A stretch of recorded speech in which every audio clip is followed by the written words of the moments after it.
లగచర్లలో దాడి ఘటన తరువాత గ్రామంలో సాధారణ పరిస్థితులను కల్పించేందుకు అటు అధికారులు మరోపక్క పోలీస్ శాఖ ప్రయత్నాలు సాగిస్తుంది. ఇక కొడంగల్, దుడ్యాల, బోమ్రాజ్పేట మండలాల్లో నిలిచిపోయిన ఇంటర్నెట్ సేవలను 3 రోజుల తర్వాత పునరుద్ధరించారు. ఈ ఘటనపై పరిగి పోలీస్ స్టేషన్లో additional DGP Mahesh Bhagwat, IG Satyanarayana ఆధ్వర్యంలో పోలీసుల ఉన్నత స్థాయి సమీక్ష సమావేశం జరిగింది. ఇక లగచర్ల నుంచి మరింత సమాచారం బాలకృష్ణ అందిస్తారు. దాడి ఘటన తర్వాత లగచర్ల ఒక్కసారిగా ఉలికిపడింది. ఇంకా నిశ్శబ్ద వాతావరణమే రాజ్యమేలుతోంది. ఇప్పుడిప్పుడే సాధారణ పరిస్థితులు ఏర్పడుతున్నాయి. ఇంటర్నెట్ కూడా పునరుద్ధరించబడుతుంది. ఈ నేపథ్యంలో గ్రామంలో ఇప్పుడిప్పుడే సాధారణ పరిస్థితులు ఏర్పడుతున్నాయి. జనమంతా కూడా మీడియాతో మాట్లాడడానికి ఇబ్బంది పడుతున్నారు. దాడి ఘటన జరిగిన తర్వాత ఎవరైతే అమాయకులు కొంతమంది రైతులు ఉన్నారో వాళ్ళంతా డైవర్ట్ అయ్యి అక్కడ రాజకీయ పరమైనటువంటి ఒక ప్రోద్బలంతో కుట్ర జరిగిందని పోలీసులు భావిస్తున్న అభిప్రాయం కూడా గ్రామస్తులు వ్యక్తం చేస్తున్న పరిస్థితి ఉంది. సో ఇప్పటి వరకు 17 మంది అంటే మాజీ ఎమ్మెల్యే పట్నం నరేందర్ రెడ్డితో పాటు గ్రామస్తులు 16 మందిని అరెస్ట్ చేయడం జరిగింది. అటు రోటిబండ తాండా కానీ అట్లాగే లగచర్ల ఆ 2 గ్రామాలకు సంబంధించినటువంటి ఎవరైతే బాధితులు ఉన్నారో వాళ్ళు ప్రస్తుతం పరిగి జైల్లో వాళ్ళు రిమాండ్లో ఉన్నారు. సో ఆ ఇండ్లలో మాత్రం ఒక రకమైనటువంటి ఆందోళన కనిపిస్తుంది. ఈ కేసులో ఇరుక్కున్న తర్వాత వాళ్ళు ఎమోషనల్గా కనెక్ట్ అవుతున్నారు. వాళ్ళంతా కుటుంబ సభ్యులంతా కూడా ఆవేదన చెందుతున్నటువంటి వాతావరణం కనిపిస్తుంది.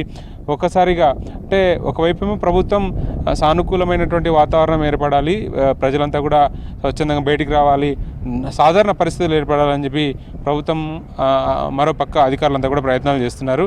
ఈ నేపథ్యంలో గ్రామస్తులు మాత్రం మీడియాతో మాట్లాడడానికి ఇష్టపడడం లేదు. సో లగచర్ల ఏరియాలో మళ్ళీ సాధారణ పరిస్థితులు ఏర్పడడానికి అన్ని రకాల ప్రయత్నాలు అయితే జరుగుతున్నాయని చెప్పవచ్చు. ఇక మిగతా అంశాలను కనుక పరిశీలిస్తే లగచర్లలో ఇంకా పోలీసు సంబంధించినటువంటి అధికారులు ఇవాళ పరిగి అట్లాగే వికారాబాద్ ఏరియాలో అడిషనల్ డీజీపీ మహేష్ భగవత్తో పాటు ఐజీ సత్యనారాయణ ఉన్నత స్థాయి సమీక్ష నిర్వహించారు. జరిగిన పరిణామాల నేపథ్యంలో కేసుకు సంబంధించినటువంటి ఉన్నత స్థాయి విచారణ నిర్వహిస్తున్నారు. అట్లాగే నిన్న పట్నం నరేందర్ రెడ్డిని విచారించిన తర్వాత వచ్చినటువంటి అంశాల మీద కులంకషంగా వివరించి అధికారులతోటి పోలీసు అధికారులతోటి మీటింగ్ నిర్వహించారు. సో ఫర్దర్గా ఎట్లాంటి యాక్షన్ తీసుకోవాలి, ఎలాంటి మూవ్స్ తీసుకోవాలనే యాంగిల్లో కూడా పోలీసులు అన్ని రకాల చర్యలకు సిద్ధమవుతున్నట్టుగా తెలుస్తుంది. సో అటు కొడంగల్లో కానీ దుద్యాల్లో కానీ మిగతా ఏవైతే ఏరియాస్ ఎఫెక్టెడ్ ఏరియాస్ బొమ్మరాజ్పేట ఈ 3 ఏరియాల్లో కూడా ఇంటర్నెట్ సేవల్ని పునరుద్ధరించడం జరిగింది.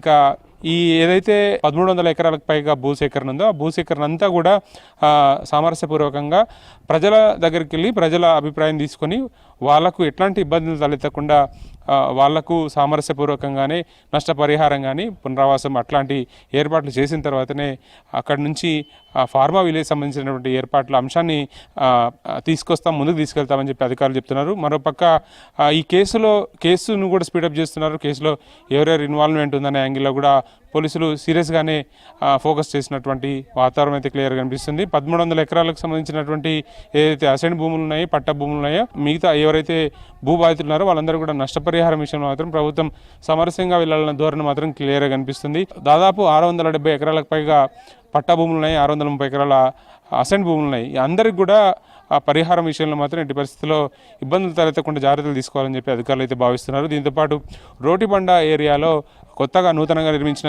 ఇళ్లున్నాయి, లక్షల రూపాయలు వ్యయం చేసి కట్టుకున్నటువంటి ఇళ్లున్నాయి. వాటన్నిటి కూడా పరిహారం ఇవ్వాలని చెప్పి కోరుతున్న పరిస్థితి అయితే బాధితుల నుంచి కనిపిస్తుంది. సో ఇంకా నార్మల్ స్టేజ్కి రావాలని చెప్పి అటు పోలీస్ శాఖ కూడా ప్రయత్నాలు చేస్తుంది. అందుకు అనుగుణంగానే ఇంటర్నెట్ సేవల్ని కూడా పునరుద్ధరించిందని చెప్పి చెప్పవచ్చు. ఇది లగచర్ల నుంచి అప్డేట్. కెమెరా పర్సన్ శ్రీనివాస్ కలిసి బాలకృష్ణ, V6 న్యూస్.